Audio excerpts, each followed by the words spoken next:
अस्सलाम वालेकुम नाज़रीन, प्रोग्राम ओपिनियन में अली काजी में बलिकार आऊँ आया यासिर अहमद। हमको स्टूडियो में ज्वाइन करता सीनियर तजियाकार अली काजी साहब। वेलकम अली साहब। Thank you Yasir. अली साहब, पाकिस्तान बार काउंसिल जेका हिकिड़ी अॼु ऑल पार्टीज़ कॉन्फ्रेंस घुराई हुई जंहिंमें अपोजिशन जा वॾा रहनुमा सभु तक़रीबन बिलावल भुट्टो साहब, शाहिद खाका नवाज़ी साहब ऐं शहबाज शरीफ साहब इहे सभु गॾु थिया, जंहिंमें मजमूई तौर ते माना ॻाल्हि हिन ते थी त भई अकाउंटेबिलिटी पॉलिटिकल विक्टिमाइज़ेशन ते थी हले ऐं जजिस जी अपॉइंटमेंट जेका आहे उहा पार्लियामेंट जे थ्रू थियणु खपे ऐं सिविल आज़ादी हुजणु खपे।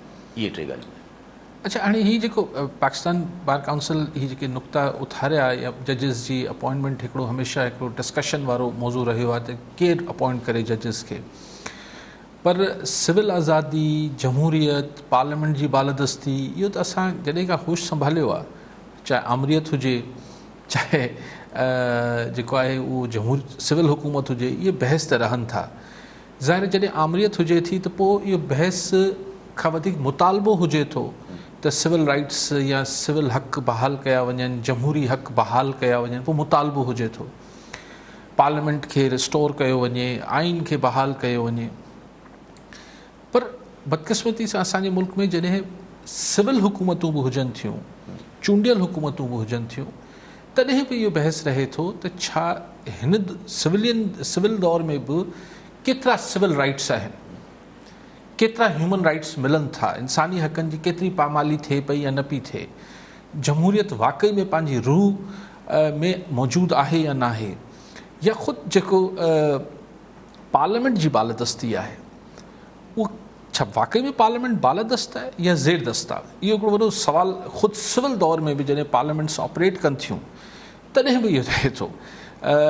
सो जेको कल्ह बि पाण लका ॾिठो या अॻु में बि ॾिसंदा आहियूं त पोइ सवाल इहो उभिरे थो त जीअं कल्ह बि मूं गुज़ारिश कई पई ऐं अॼु साॻी ॻाल्हि बिलावल भुट्टो ज़रदारी साहिबु हिन पाकिस्तान बार काउंसिल में कई त मूं त कल्ह इहो चयो पियो त छा इहा पार्लियामेंट आहे जंहिंजी बालदस्ती जो असांखे शौक़ु खयूं बीठो, जंहिंमें न ॻाल्हाइणु ॾिनो वञे पियो, जंहिंमें न को मुंहुं माणपे में कानून साज़ी थिए पई, बसि धबड़धूस आहे, हिकिड़ो बुलडोज़ कनि पिया।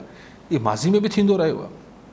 त क्वेश्चन इहो आहे त जॾहिं बि हीअ असांजा सिविल हज़रात सियासतदान हीअ फरमाईंदा रहिया आहिनि त इदारा मज़बूत थियणु खपनि, इदारा मज़बूत थियणु खपनि, त ऐं हमेशह सवाल उथारींदो आहे त इदारा ही जेके छा तव्हां वधीक सीमेंट ऐं वधीक स्टील विझी मज़बूत कंदो छा? बेसिकली इदारा मज़बूत थियनि था जॾहिं हुननि जो को पास रखियो वञे थो, को हुनखे पंहिंजी ज़ाती मुफ़ादनि खां मथां ॾिठो वञे थो। जॾहिं आउं पंहिंजी पाण इज़त न कंदसि त ॿियो मुंहिंजी छा इज़त कंदो? अगरि पार्लियामेंट जी ख़ुदि सियासतदान ऐं चूंडियल एवज़ी इज़त न कंदा त ॿियो छो कंदो? भई ॻाल्हि इहा आहे त सिर्फ़ु को शिख फलाणी ऐं शिख फलाणे सां त कुझु न हूंदो आहे। बरतानिया वटि त को जेको मदर पार्लियामेंट आहे उन वटि त को लिखियलु आइन बि मौजूदु कोन्हे, पर हू कन्वेंशन्स ऐं रिवायतनि ते ऐं रवाजनि ते हलनि था ऐं हुते को अहिड़ो बहरान पैदा नथो थिए। सो हाणे हीअ जेको कल्ह लका ॾिठोसीं, ज़ाहिर आहे हिन सां पाकिस्तान में हर उहो माण्हू जंहिंखे पार्लियामेंट जी बालदस्ती जो शौक़ु हो उन चयो त बसि पाण इहा पार्लियामेंट जी आहे त बसि पोइ ख़ैर जहिड़ी ॻाल्हि आहे। ऐं इहे सिविलियंस ज़ाहिरी तरह परदे जे अॻियां त सिविलियंस आहिनि। सो इहो जेको पार्लियामेंट जो हशर कनि पिया, कनि त सियासतदान पिया।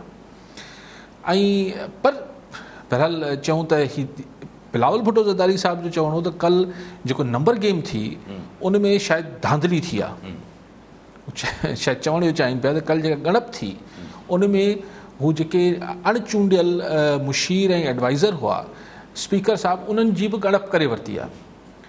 पर अगरि तव्हां हू त पूरी लिस्ट आहे, हू त क़ौमी असेंबली जो रिकॉर्ड आहे, त मीडिया बि हुई, पर रिकॉर्ड ते बि ॾिसी वठो त नवाज़ लीग ऐं पीपल्स पार्टी जा गच सेनेटर ऐं MNA साहिबान आया ई कोन, त उहे छो न आया?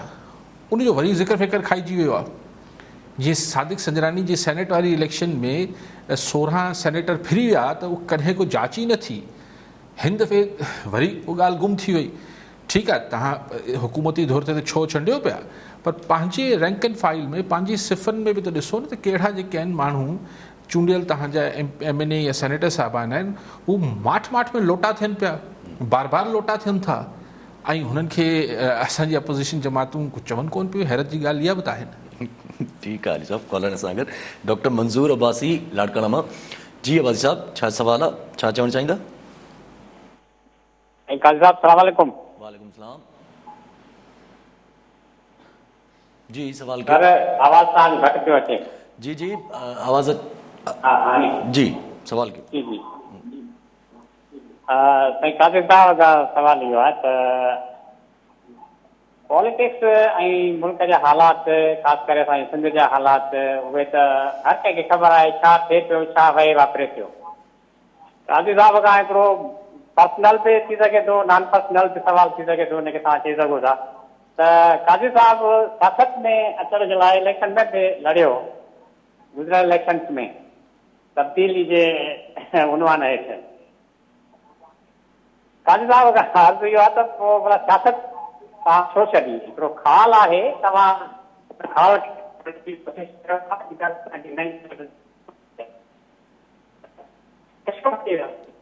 आवाज़ सिग्नल ड्रॉप तो थे तव्हांजा।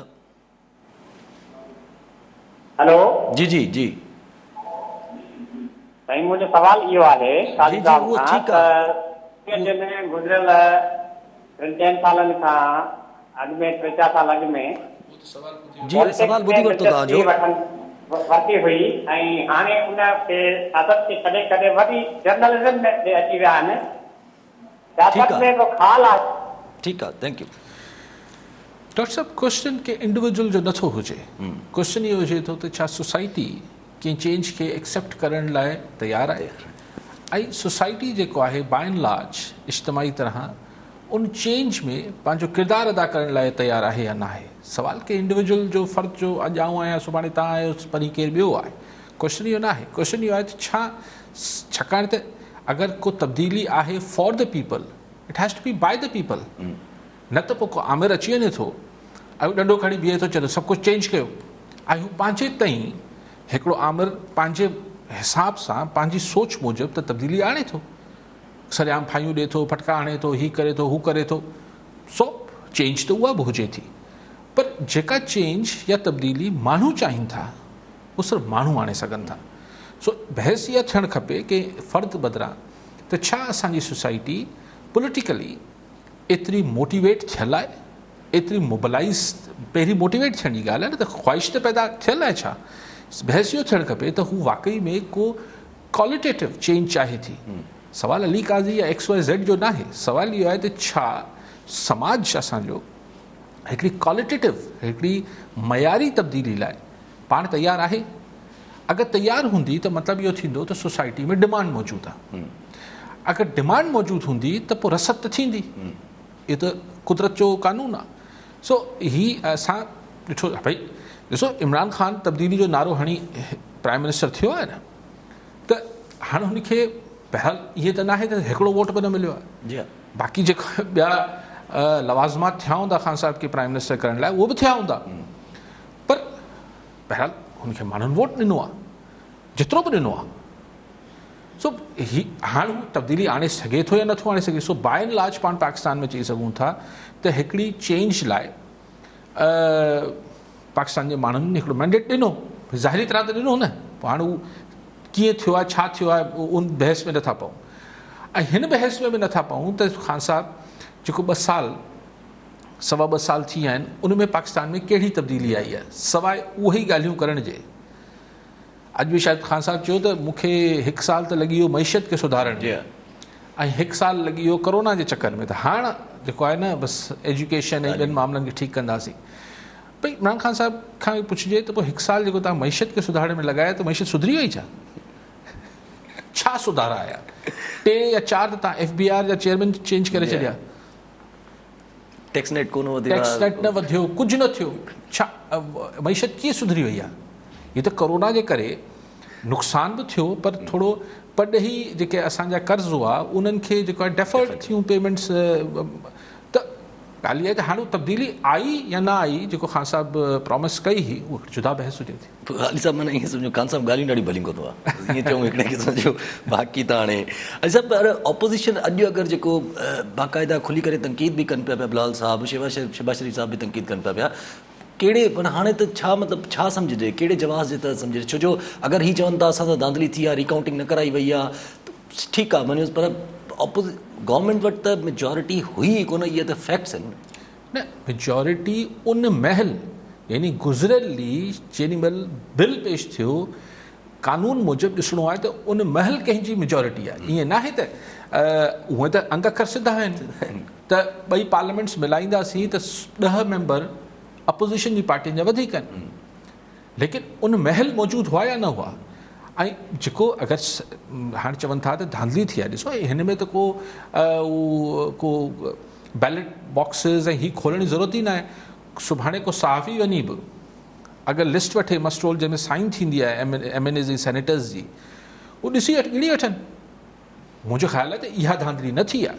धांधली इहा थी आहे त अपोज़िशन जी पार्टियुनि जा 10-12 मेंबर जेके आहिनि उहे शॉर्ट थी विया मथे बल्कि हा 20-21 मेंबर शॉर्ट थी विया। तकरीबन को त 36 चवे थो, को 38 चवे थो, पर उहो त ॻणिजी सघिजे थो न। अगरि उहो शक आहे त धांधली थी आहे ॻणप में त उहो त सिंपल आहे, हुन लाइ त को जांच कमीशन ठाहिण जी ज़रूरत ई न आहे, जुडिशियल इंक्वायरी जी बि ज़रूरत न आहे। उहो त क़ौमी असेंबली जे रिकॉर्ड में हूंदो त कलो के इजलास में केतिरा MNA केतिरा सेनेटर आया, हू ॾिसी वठजनि कहिड़ी कहिड़ी पार्टी जा आहिनि, ॻाल्हि चिटी थी वेंदी। सवाल इहो आहे त मेंबर शॉर्ट नवाज़ लीग ऐं पीपल्स पार्टी जा छो थिया आहिनि, इन ते अपोज़िशन वज़ाहत करे न। त मतिलबु वज़ाहत इहो न आहे त को, पर सवाल इहो आहे त छो, छा के ॿिए व्हाट्सएप कॉल ते पंहिंजा जेका मूं कंहिंजो बयानु पढ़ियो पियो त कॉलूं आयूं पियो त इजलास में शरीक न थियो, त के व्हाट्सएप कॉल आया आहिनि या पंहिंजे अंदरां ई को कॉल अची वई आहे। इहा भला सरकार ॿुधाए अची असांखे भला? सरकार छो ॿुधाईंदी? सरकार त हाणे बगलू वॼाए पई, सरकार त ढोल वॼाए पई, असीं खटे वियासीं, अपोज़िशन शिकस्त थी आहे, ऐं बिल्कुलु थी आहे। बाक़ी जेको पार्लियामेंट हलाइण जो तरीक़ो आहे उहो त ख़ैर कल्ह इंतिहाई मायूसी थी, लेकिन नंबर गेम में अपोज़िशन जा मेंबर किथे हलिया विया ऐं छो हलिया विया, इन जो जवाबु त अपोज़िशन ॾेई सघे थी न, गवर्नमेंट थोरी ॾींदी। गवर्नमेंट खे त ख़बर आहे किथे विया।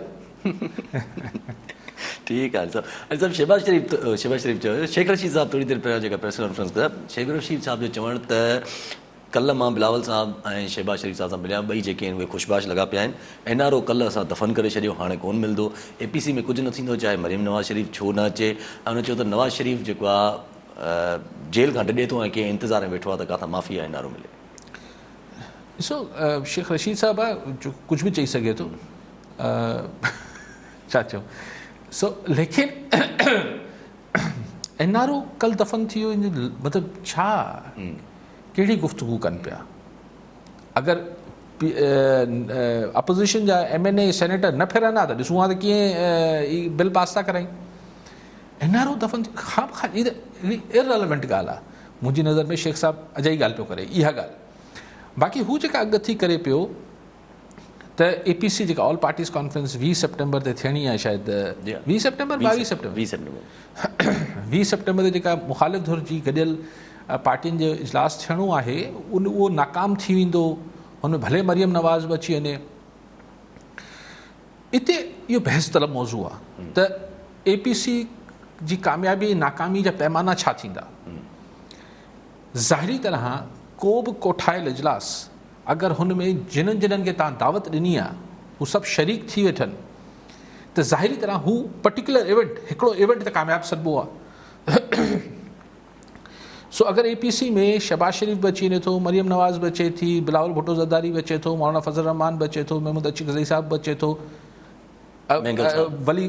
संध्या वली बि अचे थो, अख्तर मैंगल साहब बि अचे थो, हीअ सभु अची वञनि था त नाकाम कीअं थी वई? उहो इवेंट त कामयाबु थी वियो। अचो हाणे जे अॻिते जी ॻाल्हि छा आहे त अची त विया ऐं 18 पास करे छॾियूं त इमरान ख़ान फ़ौरन इस्तीफ़ा ॾेई छॾे। फ़ेर त हुनजे इस्तीफ़ा सां त इमरान ख़ान डिमांड सां त इमरान ख़ान कोन इस्तीफ़ा ॾींदो न। त शायदि शेख रशीद चवणु चाहे पियो त उन खां पोइ कुझु न थींदो। हा, ही वाक़ई में सोचण जी ॻाल्हि आहे त छा अपोज़िशन सिर्फ़ु को जलसे जलूस जी हिकिड़ो सॾु ॾींदी या सिर्फ़ु 18 मंज़ूर करे वठंदी या धरणे जी ॻाल्हि कंदी। ॾिसो क्राइसिस जेको आहे असांजी इक़्तिदारी सियासत में माण्हुनि ज़रिए क्राइसिस बहरान सिर्फ़ु धरणो पैदा करे सघे थो। उहो धरणो कामयाबु या नाकाम अमूमन असांजी इस्टेब्लिशमेंट जी मर्ज़ी सां जुड़ियल हुजे थो, लेकिन बहरहाल अगरि तमामु वॾे अंग में माण्हू अची वञनि ऐं हिकिड़ो वाक़ई में बहरान पैदा थी वञे त पोइ कुझु बि थी सघे थो। हाणे सुवाल इहो आहे त एतिरो अॻिते नवाज़ लीग ऐं पीपल्स पार्टी ख़ासि तरह वेंदा या न वेंदा, अगरि गॾियल ऐवान में ई संदन पंहिंजी मर्ज़ी सां, मिसाल मुबैना तौर ते अगरि हुननि जा MNA सेनेटर न पिया अचनि त माना पोइ जहिड़े खे एतिरो अॻिते वधाइणो ई न आहे न। शहबाज शरीफ़ साहिब जी अॼु बि ॿोली जेका हुई पाकिस्तान बार काउंसिल जे हुन में, उहा ॿोली न हुई जेको सफ़ा धड़नि तख़्ता जंहिंखे चइबो आहे त डू और डाई वारी जेका हूंदी आहे त बसि आर या पार मिली कमु करण लाइ बचनि बार बार। लेकिन बिलावल भुट्टो ज़रदारी साहब ये ज़रूर चयो तो हमें सोचना पड़ेगा कि ऐसी रबर स्टैम्प पार्लियामेंट को कब तक हम चला सकते हैं। छाकाणि त पीपल्स पार्टी जो अंदरां मौक़िफ़ हमेशह इहो रहियो आहे त इन हाउस चेंज आंदी वञे, नई इलेक्शन जे ख़फ़े में न पइजे। पर इन हाउस चेंज तव्हां कीअं आणे सघो था? जिते तव्हांजी अक्सरियत आहे उते बि तव्हां अक़लियत थी वञो था। अॼु वरी हुन चयो आहे न कि जेको असद कैसर स्पीकर क़ौमी असेंबली ते शौक़ु अथव, कोशिशि करे वठो मुंहिंजे ख़िलाफ़ु अदम एतमाद आणण लाइ। किथां असद कैसर जे ख़िलाफ़ु स्पीकर क़ौमी असेंबली जे ख़िलाफ़ु नो कॉन्फिडेंस आणे सघे थी अपोज़िशन? आणे ई नथी सघे। सेनेट में अक्सरियत आहे अपोज़िशन जी, उते सादिक संजराणी खे हटाए न सघिया, बाक़ी असद कैसर खे क़ौमी असेंबली वारे खे कीअं हटाईंदा? सो नंबर गेम्स में हू चाहिनि था, शायदि ख़्वाहिश ई आहे, जेका ख़्वाहिश खुलियल लफ़्ज़नि में कमज़मा कायरा पीपल्स पार्टी वारे सखर में जॾहिं ख़ुर्शीद शाह साहब सां मिलण आयो त उते प्रेस कॉन्फ्रेंस में खुलियल लफ़्ज़नि में चई त असीं चाहियूं था त पार्लियामेंट खे हिकिड़ो मौक़ो मिले ऐं जेके पसे पर्दा क़ुवतूं हुकूमत खे सपोर्ट कनि पियूं उहे न्यूट्रल थी वञनि। हा, हू न्यूट्रल थी वञनि। ख़ान साहब जी हुकूमत 10 ॾींहं हली वञे वॾी ॻाल्हि आहे, लेकिन छो न्यूट्रल थी वञनि भई हिननि जी फरमाइश ते? त ॿियो रस्तो छा आहे? ॿियो रस्तो आहे सिधो टकराउ। छा शहबाज शरीफ़ साहब ऐं पीपल्स पार्टी सिधो सिधो टकराउ करण जो इरादो, हिम्मत ऐं नियत रखनि थियूं? इन ते सवालिया निशान आहे। ऐं अॼोकी तारीख़ में अॼु जेका 17 सितंबर ते पाण ॻाल्हायूं पिया, मूंखे पंहिंजो इम्कानु घटि लॻे थो। सुभाणे जी ख़बर ख़ुदा खे। वली साहब, सिधो टकराउ मिसाल जी ॻाल्हि आहे, अगरि डिसाइड बि कनि सिधो टकराउ करण लाइ पीपल्स पार्टी ऐं PML आहिनि, त सिधो टकराउ लाइ जीअं तव्हां बि चयो त सिधो टकराउ लाइ त अवाम जी मोबिलाइज़ेशन तमामु घणी ज़रूरी आहे।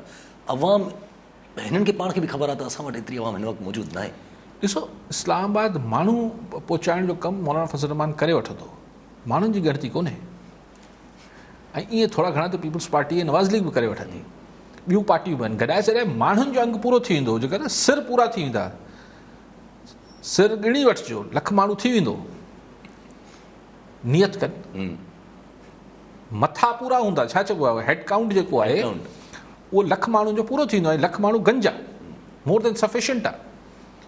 सो भले हुनखे केरु चए त मौलाना लाइ त हू रेंट क्राउड करे पियो, फलाण पियो करे, हू अगरि मौलाना फज़ल रहमान, पीपल्स पार्टी, नवाज़ लीग, अख्तर बेंगल, अचिकज़ई, ANP, ही सभु गॾजनि था, तव्हांखे लख माण्हू पूरो करे ॾींदा इस्लामाबाद में।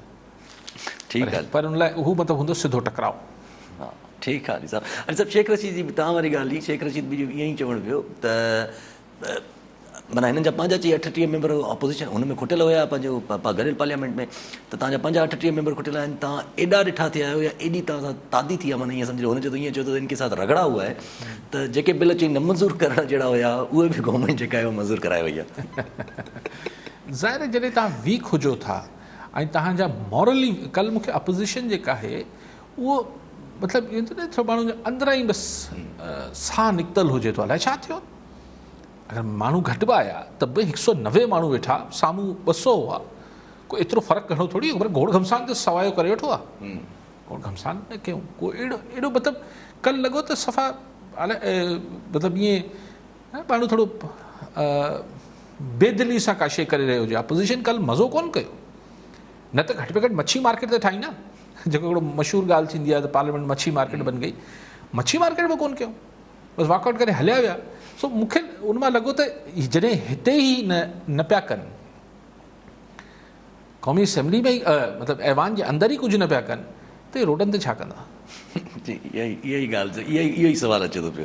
ठीकु आहे अली साहब, अगरि अपोज़िशन खे जेको अॼु असद कैसर जेके स्पीकर आहिनि उन्हनि अगरि चयो त मूंखे मुंहिंजे ख़िलाफ़ु वोट ऑफ नो कॉन्फिडेंस पेश कयो, पोइ छा इहो हिकिड़ी त साइड इहा आहे त भई हिकिड़े क़िस्म जो चैलेंज आहे त हा मां करे ॾेखारियो, तव्हां त हीअ बि नथा करे सघो त हे कान कंदो मूंखे वोट ऑफ नो कॉन्फिडेंस, या पोइ हिकिड़े क़िस्म जो अंदेशो त न आहे या गिफ्ट त न आहे त ॾियूं था तव्हांखे इहा शइ? न भाई न न न ॾियणो छा आहे, ऐं स्पीकरशिप सुवाल ई पैदा नथो थिए, उहो इहो ई आहे, ठठोली आहे, करे ॾेखारियो करे ॾेखारियो। अच्छा तव्हांखे, ऐं हुन ग़रीबनि चयो थोरी आहे अञा अपोज़िशन, हू त चवनि पिया जानबदार आहे स्पीकर, चयो अच्छा हटाए वठो मूंखे, एॾो दम अथव त, सवाल ई न आहे स्पीकरशिप कीअं ॾिबी अपोज़िशन खे, सवाल ई न आहे।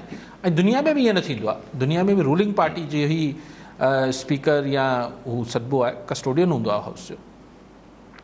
ठीकु आहे अली साहब नवाज़ शरीफ़ साहब ते ॻाल्हियूं हलनि थियूं पियूं, हर कोई चवे थो पियो नवाज़ शरीफ़ साहब वापसि कोन ईंदो। अॼु ॾिठोसि वरी त जेको सेक्रेटरी ख़ारजा आहे उनखे इस्लामाबाद हाई कोर्ट वारंट मोकिले छॾियो आहे, उनखे चयो वियो आहे त हाई कमिश्नर जेको इंग्लैंड में आहिनि असांजा, उन्हनि जे ज़रिए कहिड़े बि तरीक़े सां नवाज़ शरीफ़ खे पहुचायो वञे वापसि, हाज़िरी मोकिली। ठीकु आहे, उहा एब्सकॉन्डर करार ॾियण लाइ हू हिकिड़ी फॉर्मेलिटीज़ हूंदियूं आहिनि त हिकिड़ो दफ़ो वारंट रिसीव थी वञनि, हीअ थियनि, पर उहे न बि थींदा तॾहिं बि इश्तिहारी करार ॾेई छॾींदा, हिकिड़े में ॾिनो अथनि वरी ॿियनि में बि ॾेई छॾींदा। नवाज़ शरीफ़ साहब कोन थो अचे, ऐं हीअ हुनखे को एक्स्ट्राडाइट कराइण, यानी बरतानिया मां को हुनखां बरतानिया हुकूमत ज़ोरी कढी हिननि खे ॾेई छॾींदी, इहो बि कोन थींदो, मूंखे नथो नज़र अचे। बाक़ी शेख रशीद जी ॻाल्हि त हिमत न आहे नवाज़ शरीफ़ में जेल काटण जी, ख़ैर 2 सालनि खां जेल में हो, ऐं जेके ॿाहिरि ख़बरूं अचनि पियूं त मतिलबु काफ़ी हिमत सां नवाज़ शरीफ़ 2 साल गुज़ारे वरिता, पोइ ज़ाहिर को न को त डील वर्कआउट थी आहे न, तॾहिं हू ॿाहिरि विया आहिनि, छो डील वर्कआउट कयो। भई इमरान ख़ान इहो साफ़ ॿुधाए त हुनखे कंहिं, छाकाणि मूंखे सभु अपोज़िशन वारा बि हुनखे कोट कनि था, मूंखे बि यादि आहे इमरान ख़ान साहिबु चयो त मैंने अपने डॉक्टरों से भी तस्दीक करा ली है, वाकई में बीमार है। पर पोइ इमरान ख़ान पाण बि त चयो त मूंखे बादशाह ॾांहुं फ़ोन आयो, बादशाह ॾांहुं फ़ोन आयो, चई पर मूंखे हुनजी परवाह न हुई, पोइ रिपोर्ट्स ग़लति हुयूं, त सवाल इहो आहे त आख़िर मुंहिंजी को हिकिड़ी ख़ान साहब त मुंहिंजे ख़्याल त हर 15 ॾींहं हिकिड़ी कमीशन ठाहींदो आहे, इंक्वायरी कमेटी ठाहींदो आहे, हिकिड़ी इंक्वायरी कमीशन ठाहे छॾे त हीअ मामूं कीअं बणिजी विया सभु। वली साहब ही नवाज़ शरीफ़ जे मथां एतिरो गहरो तंग लॻो पिया, नवाज़ शरीफ़ जे मथां मतिलबु अचनि था ही कहिड़े तरीक़े सां, शहबाज शरीफ़ साहब जे मथां बि अटैक लॻो पिया, पोइ ही बार बार शेख रशीद जो चवणु त नून लीग मां शीन लीग अलॻि थींदी, छा वाक़ई अहिड़ी का शइ? विशुअल थिंकिंग आहे यार, मां त बार बार तव्हांखे इहा ई ॻाल्हि चवां थो, इहो शेख रशीद एंड कंपनी जी हिकिड़ी विशुअल थिंकिंग खे छा चवंदासीं, हिकिड़ी ख़्वाहिश आहे त भाउ पाण में विड़ी पंदा, शीन लीग ठहींदी, मूंखे नथो लॻे। शहबाज शरीफ़ अलॻि ठाहे छा कंदो, उहो ॿी क्यू लीग ठही वेंदी, माण्हू थोरी बीहंदा शहबाज शरीफ़ सां, माण्हू नवाज़ शरीफ़ ऐं मरियम नवाज़ सां, जेके बि नवाज़ लीग जा माण्हू आहिनि, हुनजी अक्सरियत हुन सां बीहंदी, हिन सां कोन बीहंदी, इहो थींदो ई कोन्हे। ऐं ऐं मूंखे नथो लॻे त 70 सालनि जी उमिरि में शहबाज शरीफ़ अलॻि थींदो, ऐं पोइ हिकिड़ो कैंसर सर्वाइवर आहे। प्रेशर एक्चुअली छा आहे त प्रेशर मेंटेन कयो पिया अचनि, प्रेशर वधाइनि किथे पिया, को नवां केस कुझु शयूं थोरी आहिनि, प्रेशर हिकिड़ो मेंटेन कयो पिया अचनि, ऐं कोर्टनि मां हिननि खे टारगेट, हिननि जी ख़्वाहिश इहा आहे त 3 सालनि में असीं एतिरो दफ़ो हिननि खे इश्तिहारी ऐं ॿियूं शयूं मुख़्तलिफ़ केसिस ऐं थकाए छॾियूं जो 3 सालनि खां पोइ इलेक्शन में ही कानूनी तरह बि विढ़ण जे क़ाबिल न हुजनि, ऐं हिननि जा आसाब बि थकिजी पवनि था, रोज़ हिकिड़ी शइ त हुकूमत थकाए पई हिननि खे। लेकिन जंहिं ॾींहुं आउं सम्झां थो त वरी पासो पलटियो, उन ॾींहुं शेख रशीद बि पलटो खाई वेंदो, सभु पलटा खाई वेंदा, उन ॾींहुं सभु बरी बि थी वेंदा। हीअ त पासो पलटजण जी देरि आहे। नवाज़ शरीफ़ सां तव्हां साम्हूं थियो, 10 साल जलावतन रहियो, हिकिड़ो जवाबदार हो, कोर्ट मां सज़ा आयल हुअसि उमिरि क़ैद जी, उछतो जहाज़ ॿाहिरि हलियो वियो, हींअर बि प्लेटलेट्स जे नाले ते ॿाहिरि हलियो वियो आहे। वरी जॾहिं मोटंदो त जॾहिं पासा पलटेगा, वक़्तु जी ॻाल्हि आहे। लेकिन हिन भेरे सिर्फ़ु फ़र्क़ु इहो आहे त हुन महिल जेॾी महिल जलावतन थियो नवाज़ शरीफ़ सां, हुन महिल उमिरि घटि हुअसि, हाणे भाई तो 72-73 सालनि जो त हूंदो, सो हाणे उमिरि थोरो गॾु कोन अथसि, पर वरी धीउ तयारु आहे। पर उन वक़्तु अली साहब हिकिड़ो ॿियो बि त फैक्टर हुयो त उन वक़्तु हिकिड़े आर्मी जा जनरल साहब जेके आहिनि उहे रूल पिया कनि, न तॾहिं उन वक़्तु बि निकिरी वञणु, जनरल परवेज़ मुशर्रफ साहब खां जे दौर में ई निकिरी वञणु ऐं हुनजे दौर में ई मोटी अचणु, हिन वक़्तु वली साहब सिविलियन फेस आहे न, उहो सिविलियन फेस खे त उन्हनि खे त हिकिड़े क़िस्म जो इहो ईअं चइजे त माना ईअं लॻे थो पियो त इमरान ख़ान जहिड़े करिस्मेटिक वोकल ऐं सिविलियन फेस त पोइ त हिकिड़ो न, लेकिन ॻाल्हि इहा आहे त हू पब्लिक ओपिनियन खे त नवाज़ शरीफ़ जे ख़िलाफ़ु करण में कामयाबु न विया आहिनि न। अगरि एतिरो करिस्मेटिक आहिनि त पंजाब में सुभाणे इलेक्शन कराए वठनि, ॾिसी वठनि त नवाज़ शरीफ़ खे भले जलावतन रखनिसि, सिर्फ़ु फेयर इलेक्शन कराइनि पंजाब में, ख़बर पइजी वेंदी इमरान ख़ान साहिब खे। सही ॻाल्हि आहे। ऐं सभु अॼु न्यूज़ पढ़ीसि त पंहिंजी अख़बार में हिकिड़ी ख़बर पढ़ी, मुर्तज़ा वाब जो चवणु ऐं हलीम आदिल शेख साहिब ॿिन्ही जो चवणु त जेके वफ़ाक़ी कमेटी कराची कमेटी ठाही वई आहे उहा अलॻि आहे ऐं जेका पाक प्रोविंशियल कोऑर्डिनेशन इम्प्लीमेंटेशन कमेटी आहे उहा अलॻि आहे। उन जी सुपरवाइजन जेका आहे उहा कराची कमेटी जंहिंमें 6 मेंबर, 3 वफ़ाक़ जा 3 सिंध जा उहे आहिनि, इहे कंदा।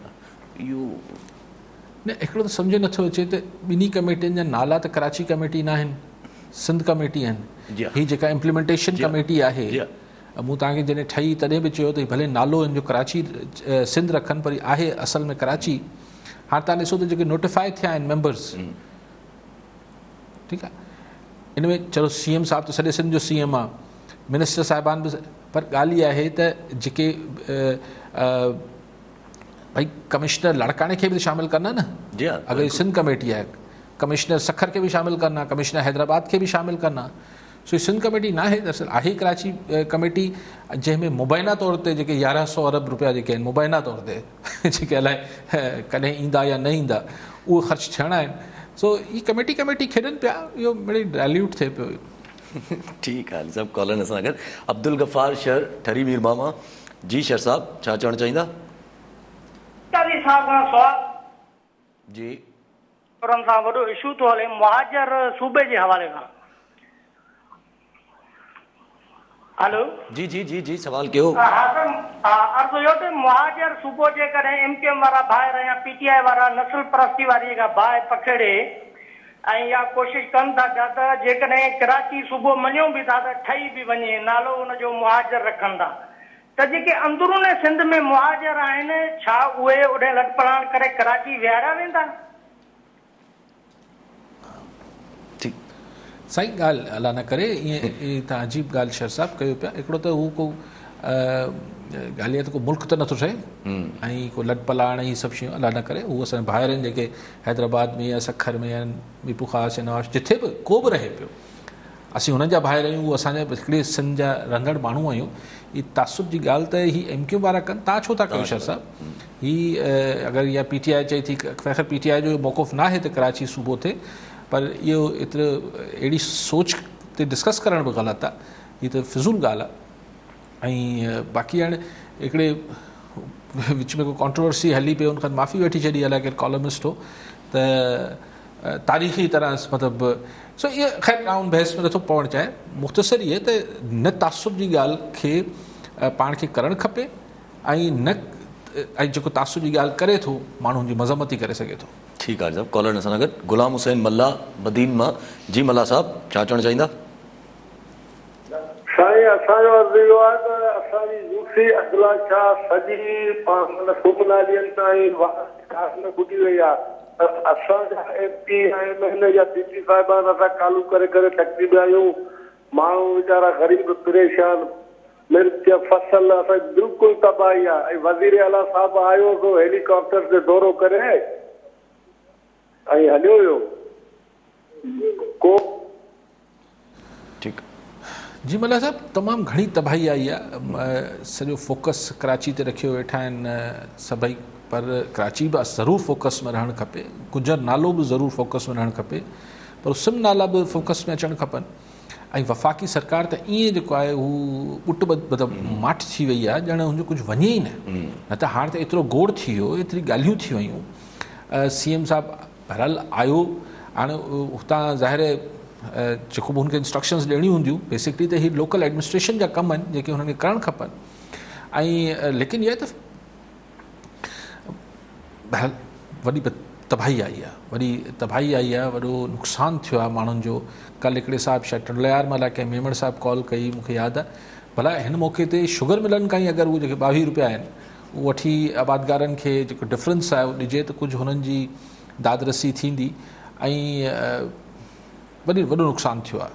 ऐं हिन खे फेडरल गवर्नमेंट जो बिल्कुलु माठि रहणु इहो शो करे थो त हीअ इलाक़ाई सोच आहे। ठीकु आहे अली साहब शुगर जे कमीशन जे हिसाब सां तव्हां शुगर मिलनि जी ॻाल्हि कई त शुगर कमीशन जी न्यूज़ अॼु ॾिठीसि त जहांगीर तरीन खे जेको आहे FIA घुराए वरितो आहे, छो त पेश कयो वञे। जहांगीर तरीन जो चवणु त यार 80 शुगर मिलूं कमु कनि थियूं पियूं, तव्हां टारगेट मूंखे मथां अची कयो। इमरान ख़ान साहब जा दोस्त आहियो, चवनि था पंहिंजे घर मां सफ़ाई शुरू थींदी। जहांगीर तरीन साहब त अलाए कल्ह छा ATM अलाए छा चयो हुई, पर ॾिसो यार सियासत केॾी बेरहम शइ आहे, केॾी बेरहम शइ आहे। ज़ाहिर आहे इमरान ख़ान ऐं जहांगीर तरीन को नंढे हूंदे जा दोस्त न हूंदा जेसिताईं मुंहिंजी ॼाण आहे।